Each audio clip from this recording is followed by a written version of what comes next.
In the early 1970s, Sydney was at war. A battle was raging to determine the fate of what are now some of its most beloved and iconic features. Structures such as the Queen Victoria Building and areas such as Woolloomooloo and the Rocks were under serious threat of being erased from the Sydney landscape forever. The attacks came from greedy bureaucrats and corporations wanting to reshape the entire face of the city.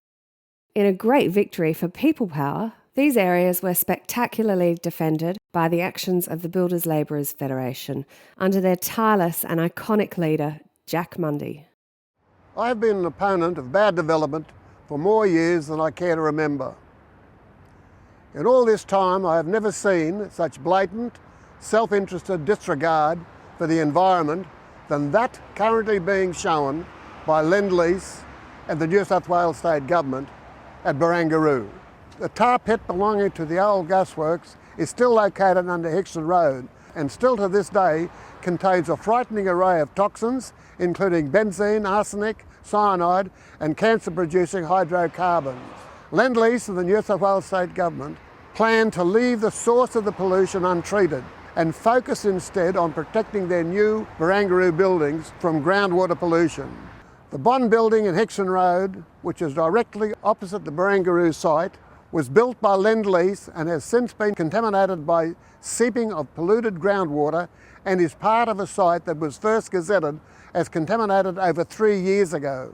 The Lend Lease plan is to excavate part of the area for a car park and then seal the excavated perimeter with a waterproof wall to keep the polluted groundwater out. Expert opinion is that the excavation will cause cracking in the surrounding sandstone and the dam created by the wall will redirect groundwater through the most polluted areas to the harbour and back under Hickson Road into the buildings on the other side.